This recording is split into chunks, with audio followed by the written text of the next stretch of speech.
finished a postdoc at the Women's Research Institute of Nevada, which is at the University of Nevada, Las Vegas. And today I'm going to be talking about a project that I conducted over the past year, and that was trying to bridge research and policy in the state of Nevada. Today in particular, I'm going to be talking about data related to improving women's safety and the relationships that I built to try to do so.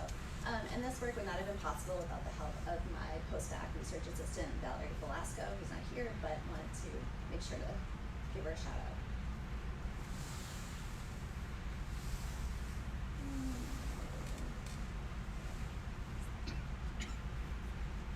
We'll go with that. So I just wanted to start with a little bit of background about the state of Nevada. When you think about Nevada, what do you picture, right?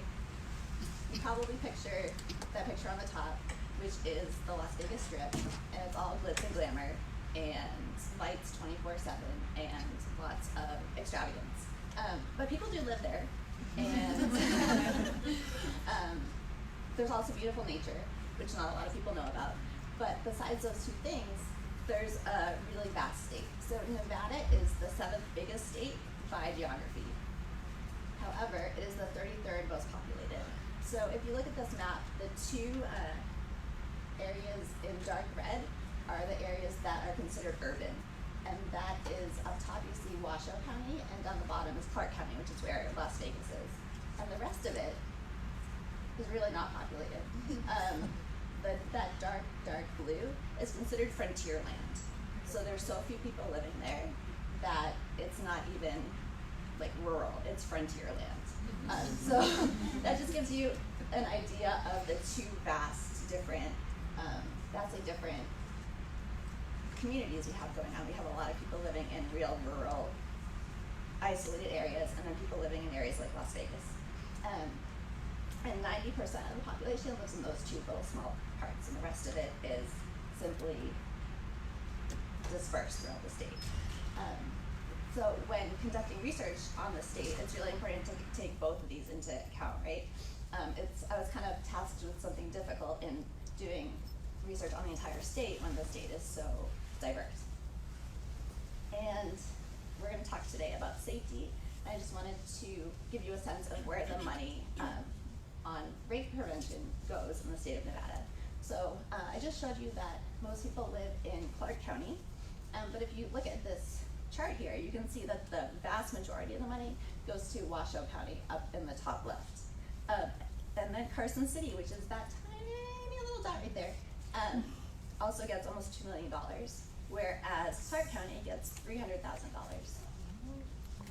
So that's how the money is being spent in the state of Nevada to prevent rape and violence against women. The CDC provides money to the states, but the states are able to spend that money however they wish. So this is how Nevada spends it. And in Nevada, the Rape Prevention and Education Program, or RPE program, is part of the Maternal, Child, and Adolescent Health Program. And it is not run by experts, it's run by just a conglomerate group who specialize in all those areas, but not necessarily violence prevention.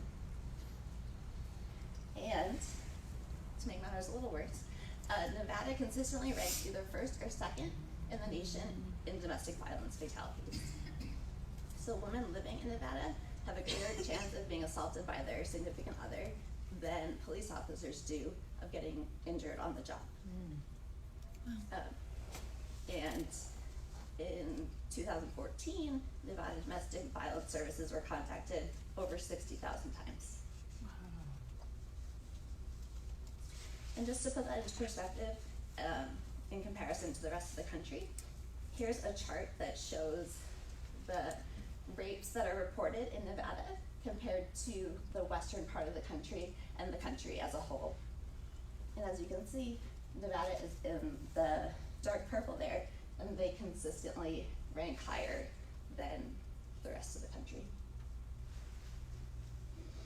So what is Nevada doing about this? This is their schematic on how they are going to handle violence against women. And I put it here just because it's really nice that they have one. But it is not empirically based, and they offer no strategies, I guess, on how they're going to implement all these strategies.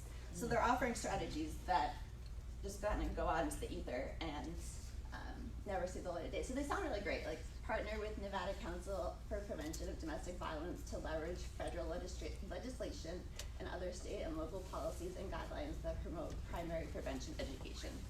Sounds good, right? But they have nobody who's doing that. Like, it's their pipe dreams. These are all their little pipe dreams. And that makes for a tricky situation.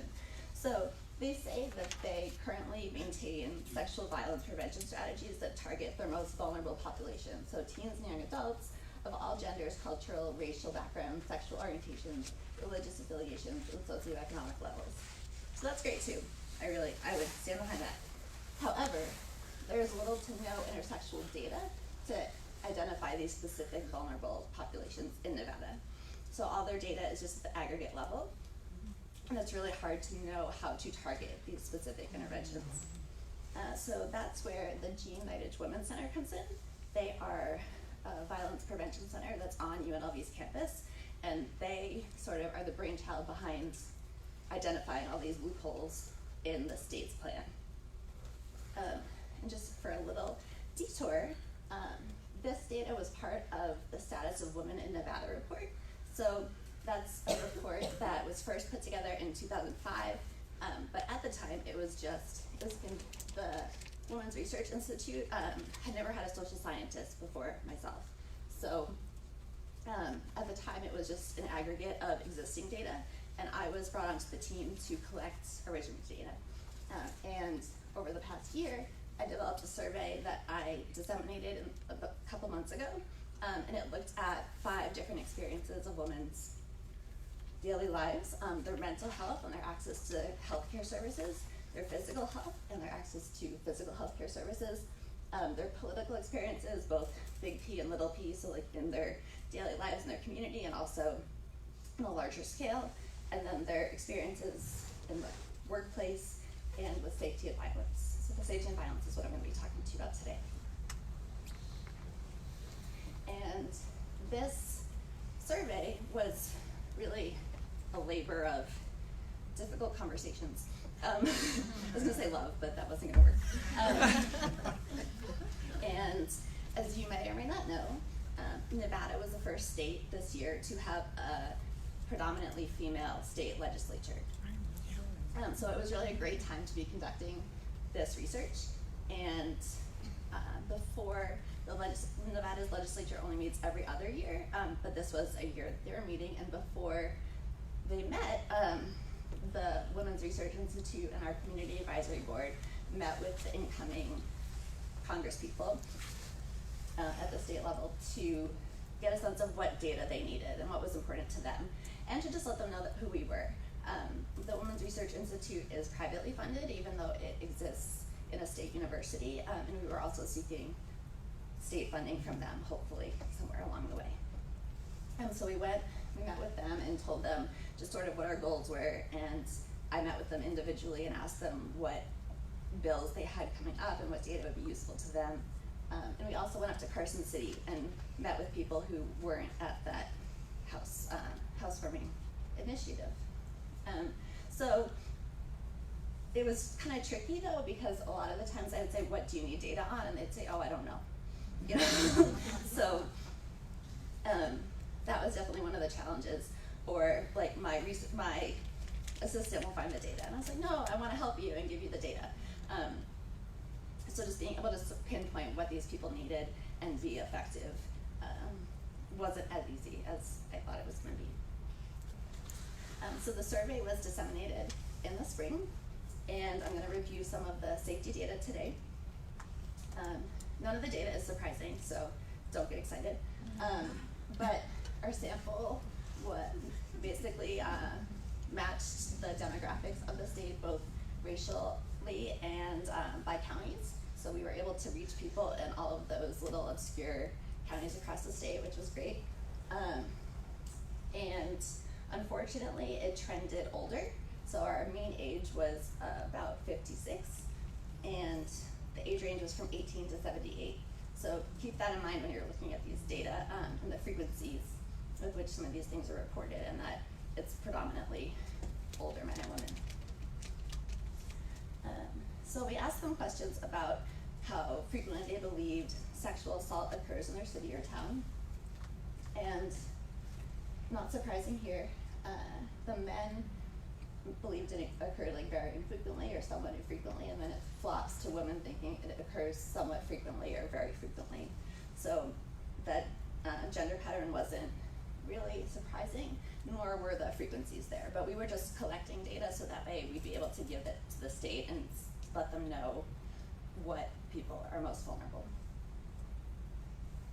And again, here you'll see gender patterns that aren't particularly surprising, in that women report more fear about being sexually assaulted by strangers, friends, acquaintances, coworkers, and their relative or their spouse. But the frequencies of the people who are reporting experiencing it often or always are kind of lower than we would expect, but that's probably because of the age range of our sample. And then we asked them what sort of safety precautions they take to keep themselves safe. And again, we see that women are taking a lot more safety precautions than men are, but men are taking them also, which I think is also notable. In terms of intersecting identities that are more at risk, we saw that across the board, women of color reported the greatest fear in all those categories. Again, that's not surprising, but there was no data to give the legislators or the people who are allocating the funding to let them know that that was the case, so now we have it. And we also saw that women whose income didn't meet their needs, were more likely to fear these attacks from people that they know, which was interesting, but also not surprising. So we have that intersecting identity as well.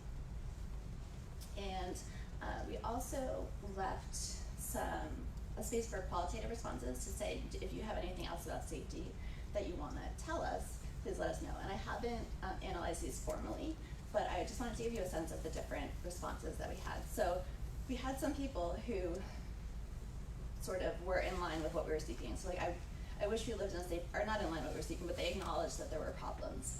I wish we lived in a safer world, or this is more real than you think.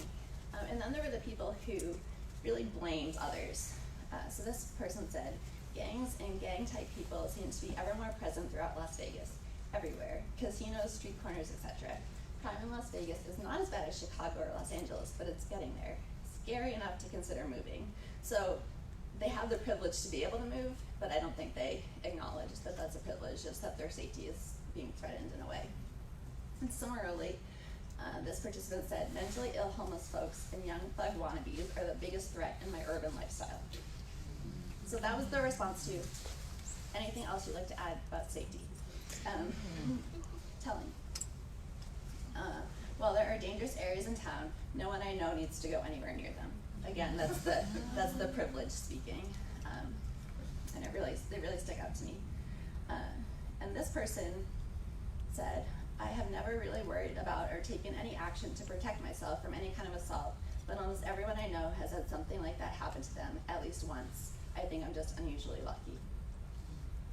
So that was a wide range of responses. One thing that I did not anticipate finding in the data that has emerged were sort of more complex issues than what we set out to look at. So the main one there was around gun control. There were people who said that they carry their gun everywhere as a means of protection, so they're never afraid of going any place or anywhere. And it just shed light onto how complex the issue of gun control and safety could be. And also, this Las Vegas is a very dangerous city, and I feel as though I need to conceal carry because of all the situations in the city, and that's not legal. So there were also people who said, I don't seek mental health care because I don't want my gun to be taken away. So we set out to answer some questions, and a bunch of other questions emerged in our data. And we collected data from a bunch of different places, one of which was Facebook. And this was surprisingly tricky. I put some of the comments up here that people left on our survey, which was just a survey about mental and physical health. So you can read those. It was an ad showing people taking a survey saying, like, please take our survey. But we could not hide that it was from the Women's Research Institute because we were the page that was promoting it.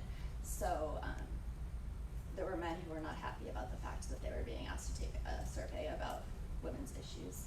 And also leaving racist comments. So that was another sort of challenge to conducting this work. We wanted to get a very representative sample, and it raised some more problems. But in the future, our next steps are to look at this data more closely and assemble a report to all the legislators that we met with, and also work with them to design a better survey in the future so that the data is even more useful to them. We're also holding a one-day summit to improve the survey. We're going to invite all the legislators to come to that and hear what we found and get their input on what they think about our findings. And the Women's Research Institute will continue to work with the G United Center to collect more meaningful data to inform that state government spending disparity that you saw. But this data with the intersectional information was very helpful to them. And I just wanted to take a moment to let you know about a bill that was actually passed during the time that this research was in process. So I met with Congressman Connie Monk in November, and she let me know that she was really concerned about women's health issues, and something that she was looking to pass was about making sure that all sexual assault victims had information given to them at the hospital about different resources that were available to them, because that was not a law in November. And she had the data she needed at the time, but she took a little bit of my input about what would be important there. And this bill was signed into law earlier this month. So Assembly Bill 124 requires hospitals or clinics in Nevada where a victim may be present to adopt a written plan to ensure that victims of sexual assault or attempted sexual assault are provided with appropriate medical information and treatment, contact information for law enforcement, and information regarding available services. So it also has to be written, which we know is important because people may not be absorbing the information in the moment. So that was really cool to see that go from an idea to a bill over the course of the 6 months. And this work would not have been possible without the Nevada State Legislature, the Women's Research Institute, and the G United Women's Center. And it was also funded by the Society for the Psychological Study of Social Issues. So thank you.